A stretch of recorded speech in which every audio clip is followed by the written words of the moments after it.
الحمد للہ رب العالمین وصلی اللہ علیہ وآلہ وسلم۔ عزیزان گرامی، ایک مرتبہ ایک اعرابی نے نبی کریم صلی اللہ علیہ وآلہ وسلم سے کہا، اے محمد صلی اللہ علیہ وآلہ وسلم، اگر آپ اللہ کے رسول ہیں تو کوئی نشانی دکھلائیے۔ حضور صلی اللہ علیہ وآلہ وسلم نے فرمایا، اچھا لو دیکھو، وہ جو سامنے درخت کھڑا ہے اسے جا کر اتنا کہہ دو کہ تمہیں اللہ کا رسول بلاتا ہے۔ چنانچہ وہ اعرابی اس درخت کے پاس گیا اور اس سے کہا، تمہیں اللہ کا رسول بلاتا ہے۔ وہ درخت یہ بات سن کر اپنے آگے، اپنے پیچھے اور دائیں بائیں گرا جھکا اور اپنی جڑیں زمین سے اکھاڑ کر زمین پر چلنے لگا، اور چلتے ہوئے نبی کریم صلی اللہ علیہ وآلہ وسلم کی خدمت میں حاضر ہو گیا اور عرض کرنے لگا، السلام علیک یا رسول اللہ۔ وہ اعرابی حضور صلی اللہ علیہ وآلہ وسلم سے کہنے لگا، اب اسے حکم دیجئے کہ یہ پھر اپنی جگہ پر چلا جائے۔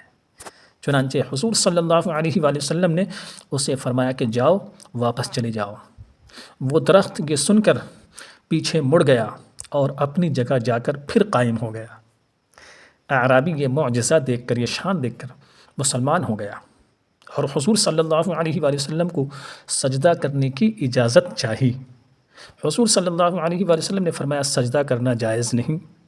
پھر اس نے حضور صلی اللہ علیہ وآلہ وسلم کے ہاتھ پیر مبارک چومنے کی اجازت چاہی، تو حضور صلی اللہ علیہ وآلہ وسلم نے فرمایا، ہاں یہ بات جائز ہے، اور اس نے حضور صلی اللہ علیہ وآلہ وسلم کے ہاتھ اور پیر مبارک چوم لیے، ہاتھ اور پیر مبارک چوم لیے۔ یہ تو حدیث تھی۔ اس کا سبق جو ہے وہ یہ ہے کہ دیکھا آپ نے، ہمارے حضور صلی اللہ علیہ وآلہ وسلم کا حکم جو ہے وہ درختوں پر بھی جاری ہے، درختوں پر بھی جاری ہے، اور اس سے یہ بھی معلوم ہوا کہ بزرگوں کے ہاتھ پیر چومنے جائز ہیں، اور حضور صلی اللہ علیہ وآلہ وسلم نے اس سے منع نہیں فرمایا، ہاں سجدہ کرنے سے منع فرمایا ہے۔ الحمدللہ رب العالمین۔ اور دوسرا واقعہ ہے کہ بنی نجار کے ایک باغ میں، مدینہ منورہ کے ایک باغ میں ایک دیوانہ اونٹ گھس آیا۔ جو شخص بھی اس باغ میں جاتا وہ اونٹ اسے کاٹنے دوڑتا تھا۔ لوگ بڑے پریشان تھے اور حضور صلی اللہ علیہ وآلہ وسلم کی خدمت میں حاضر ہوئے اور سارا قصہ عرض کیا۔ حضور صلی اللہ علیہ وآلہ وسلم نے فرمایا، چلو میں چلتا ہوں۔ چنانچہ حضور صلی اللہ علیہ وآلہ وسلم اس باغ میں تشریف لے گئے اور اس اونٹ سے فرمایا، ادھر آؤ۔ اس اونٹ نے جب رسول اللہ صلی اللہ علیہ وآلہ وسلم کا حکم سنا تو دوڑتا ہوا حاضر ہوا اور اپنا سر حضور صلی اللہ علیہ وآلہ وسلم کے قدموں میں ڈال دیا۔ حضور صلی اللہ علیہ وآلہ وسلم نے فرمایا، اس کی نکل لاؤ۔